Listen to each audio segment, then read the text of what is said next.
അതുവരെയും ശ്രദ്ധിക്കാതിരുന്ന ഒരു സംഭവം 2024 ഇന്ത്യയുടെ ജനറൽ ഇലക്ഷൻ. ആ ഇലക്ഷനിൽ വിജയിച്ചത് ബഹുമാനായ ശ്രീ നരേന്ദ്രമോദിയുടെ പാർട്ടിയായ BJP ഏകദേശം 275ഓളം സീറ്റിനുള്ളിൽ നേടിക്കൊണ്ട് 2/3 ഭൂരിപക്ഷത്തോടെ ഇന്ത്യയിലെ പുതിയ ഭരണകക്ഷിയായി വരികയും ചെയ്തു. കഴിഞ്ഞ 2 ടേമിലും നരേന്ദ്രമോദി ജയിക്കുകയും ഇതിനെ തുടർന്നുള്ള 3ാമത്തെ ജയം ലോകത്ത് പലരെയും അമ്പരപ്പിക്കുക മാത്രമല്ല പ്രയാസപ്പെടുത്തുകയും സങ്കടപ്പെടുത്തുകയും ചെയ്തിട്ടുണ്ടെന്ന് പിന്നീട് പല വാർത്താ ഏജൻസികളുടെയും പലരുടെ അഭിപ്രായങ്ങളുടെയും മനസ്സിലാക്കിയിട്ടുണ്ട്.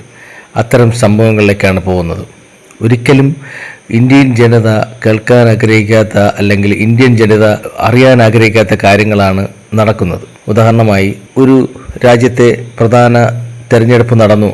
അതിനുശേഷം പലരും ആ തെരഞ്ഞെടുപ്പിനെ പ്രശംസിച്ചുകൊണ്ടും നിരൂപണം നടത്തിക്കൊണ്ടും ഒരുപാട് അഭിപ്രായങ്ങൾ പറയുന്നുണ്ട്.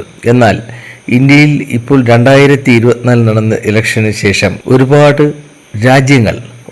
രാജ്യത്തിൻ്റെ ഭരണത്തലവന്മാർ ഈ തെരഞ്ഞെടുപ്പിലെ വിജയത്തിന് ശേഷം ഇന്ത്യൻ പ്രധാനമന്ത്രി അല്ലെങ്കിൽ അവരുടെ പാർട്ടി വളരെയധികം ബുദ്ധിമുട്ടും എന്നുള്ള രീതിയിൽ ഒരു അഭിപ്രായങ്ങൾ രേഖപ്പെടുത്തിയിട്ടുണ്ടായിരുന്നു. Canada, Germany, Turkey, Bangladesh, Pakistan, ചെക്ക് റിപ്പബ്ലിക്, ഏഷ്യയിലെ ചില രാജ്യങ്ങൾ തുടങ്ങിയവരെല്ലാം ഇതിൽ അഭിപ്രായങ്ങൾ രേഖപ്പെടുത്തുകയുണ്ടായി. ഇതിൽ വളരെ തുറന്ന് നീരസം ഏർപ്പെടുത്തിയ രാജ്യങ്ങളുമുണ്ടായി.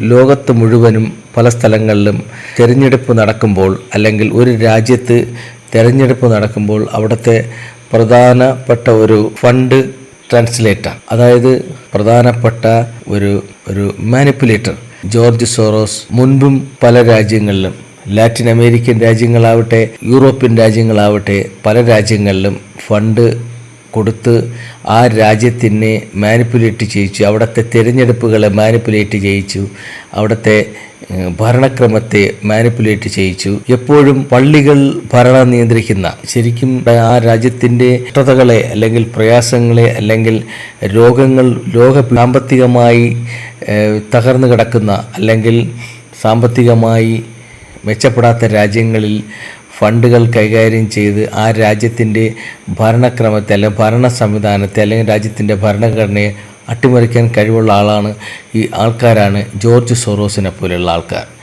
ഇത് വളരെ വ്യക്തമായി പ്രതിരോധ വകുപ്പും അതിലെ നയതന്ത്ര വകുപ്പും അല്ലെങ്കിൽ നയതന്ത്ര ഉദ്യോഗസ്ഥരും ഇത് വളരെ വ്യക്തമായി കണ്ടെത്തിയിട്ടുള്ളതാണ്.